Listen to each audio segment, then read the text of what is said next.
What's good today we're gonna be seeing this guy cook three giant marine lobsters, and credits to Nick Cratha. He's actually pretty good, and he's actually pretty good at making me hungry. Hold on, I gotta charge my damn phone. I'm sorry, it might take a while. Hold on. Alright, back on business. Let's see this. Right in front of me are three of the largest Maine lobsters I could find. First of all, why are they so big?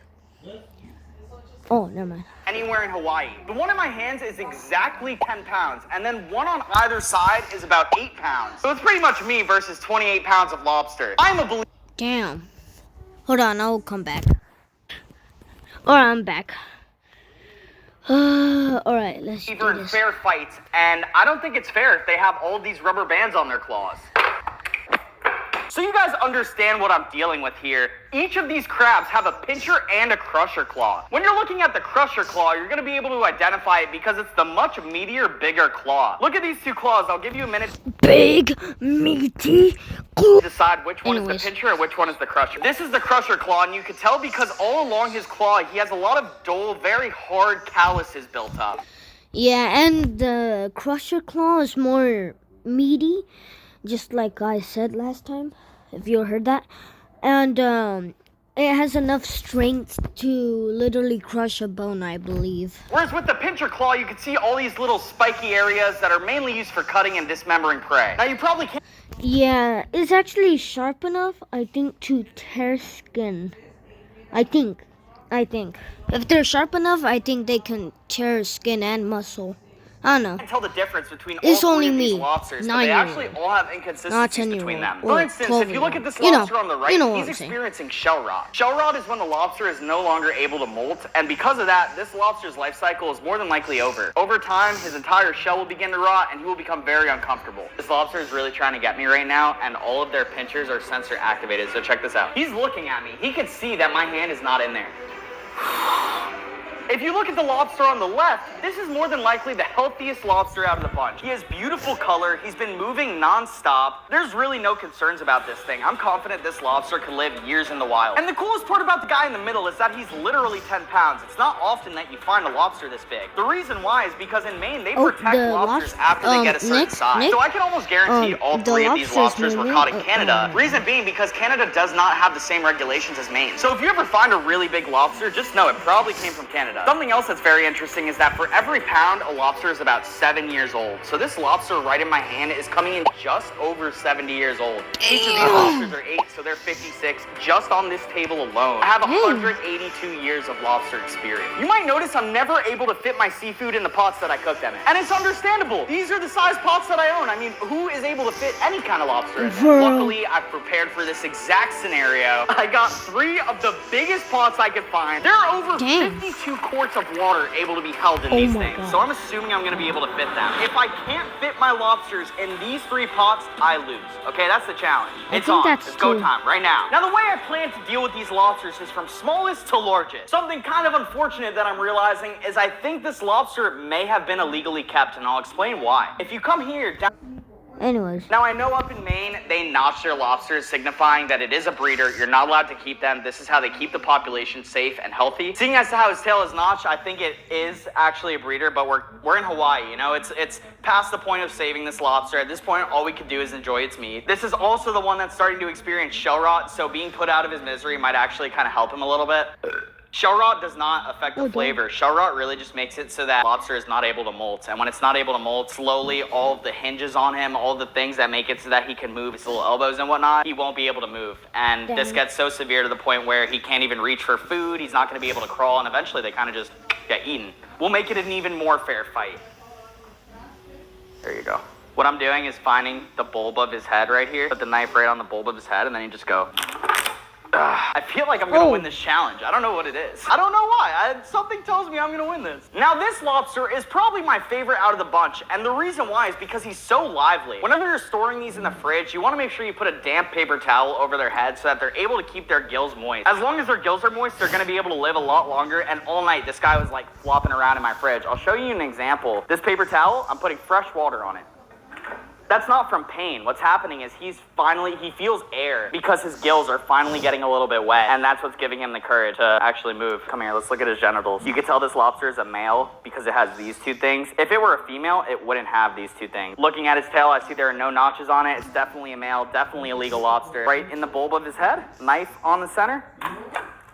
Now it's Big Bertha's turn. I'm a little bit nervous because I've never cooked a lobster this big in my life. I'm very curious if it's going to bend my knife or not. We're going to see. I'm not going to lie. I'm probably definitely most excited about this 10-pound one. There's an understanding that smaller lobsters taste better. And because of that, people will always say, don't get the big lobsters. The 1 to 3 pound lobsters are the best. You know, guys, I'm a seafood expert, all right? I know whether this is true or not, and it's true, okay? The smaller lobsters are way, way better. When you get them this big, the meat gets really tough.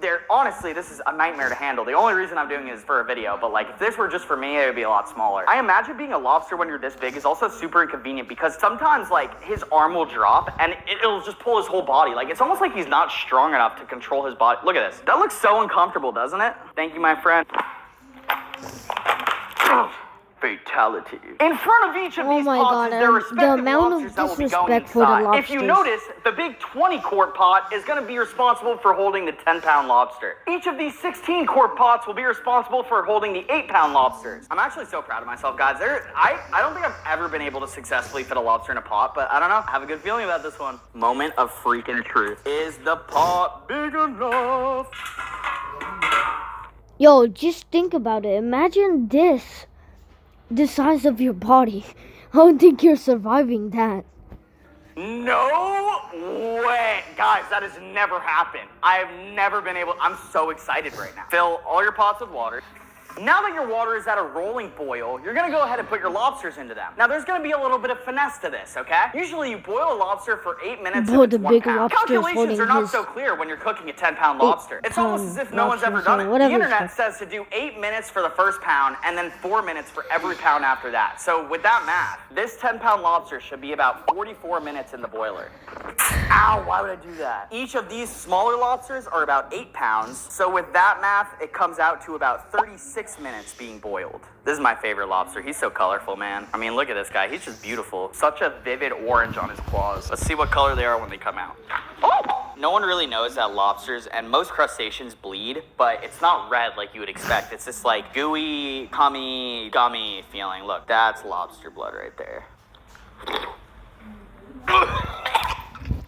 Is this guy? Oh no. I did not like that one. It's been about 15 minutes and it looks like we ran into our first problem. Although I have big enough pots for all of these lobsters, I did not take into accountability that my stove might not be big enough. I'm sitting here with all these freaking pots trying to boil and only one of them is boiling, the middle burner. These two are not boiling at all. They are literally chilling. This lobster is the exact same color as when I put it in, so I'm kind of stressing right now. This might be how I lose this challenge right here, so we gotta figure this out. This one just started like a rolling boil, very slow, but this 10-pounder, we got an issue. I'm not gonna lie, I'm freaking out right now. I'm so competitive. I refuse to be the guy that loses to 3 main lobsters. What do I look like to you? The 2 smaller lobsters are done. It's time to take them out. They actually smell so good. When most crustaceans are cooked, they emit a cooked odor. You can usually smell it. These are definitely ready. Ow! Ah, it's so hot. Wow, but look at that lobster, huh? But he kind of looks burnt, right? Why is he black like this? On his tail, on his, like, all over him, he's like completely, such a weird color. Bro, look at the color. Oh no, a claw ripped off. That is perfectly cooked. Hell of a crusher claw, huh? That's ridiculous. We're 2/3 of the way to completing this challenge. The only way for an upset to happen is if this 10-pound lobster somehow messes up. After I got these 2 lobsters out, this pot finally started boiling, so I think I'm gonna give it like 10 to 20 minutes. Big boy, 10-pounder, man, I'm excited. Bro, this is so hot. It's burning my hand. This has to be 4 or 5 pounds alone, just the claw. Good question for the comments. Just for that massive crusher claw, what would you pay for that at a restaurant? I want to know. Leave a comment. Yo, I would pay like... I'm trying to think. I'll pay like 30. That has to be good. This 10-pound lobster is going to be for a mukbang, so we're going to take this out. These 2, we're doing something very special with. We're going to make a special dish. But first, we have to deshell them. How's that, huh? Oh! Let's go! Pure claw, no tendon or anything. See all that white stuff? You're in for a treat if you see all that. Moment of truth right now. This is actually such a bitch. Can I break this thing in 2? Yo, such a what? Wow, this one was no match. So, something people don't know about a lot of lobsters is that every lobster, every crustacean, they all have poop. You believe this shit? If you look at the poop sack, it literally has poop all throughout it, but hear me out, it's the best part. Okay, now this is my... Yo, you do know that you're eating nutrients when you eat poop. P2, it can also stop bleeding. Don't believe me, it's kind of gross, but you can wash your hands after that, but... Just facts. Personal favorite, bro? That's that gas. That's that lobster butter right there. This green stuff, you'll catch me dead not eating this. Let's scoop as much out as we're able to. You know what? What are we playing with this thing for? You know? That's what we're after, gang. Look at it. Wow. Oh my God. Okay, I need to have self... You know, I only tasted the lobster tail, but not the full lobster, so I'm kind of curious how the lobster head butter or whatever it's called, or the head meat tastes like. Control in this moment right now and not eat all the green stuff, because wow. Gerson, have a little bit of the green stuff. Oh wow, so good. It's so fire, right? Now that the first lobster is deshelled, are you curious about what we're cooking? Oh. No, I'm sitting here thinking, I see all this lobster butter, and I can't help but think if anyone's ever used it as like war paint. How we feeling about it, gang? Leave a comment. Imagine you're a lobster and you see me coming at you with this on my face. Oh, I will actually be scared. Can't forget the best part. Oh my God, we're done. Hell yeah. Crazy mess we have here. I mean, it's on the walls, it's on the stove, it's freaking on my face. This is what I looked like before we started filming this video, and this is what I look like afterwards. It's literally like, I feel gross, man. Every video, I always need to shower because I smell like a fish after. That's the video, guys. I want you to guess what I'm gonna make next week in the comments. I got all this lobster. What are your guesses, you know? I think you'll make I don't know, because I haven't seen the damn video.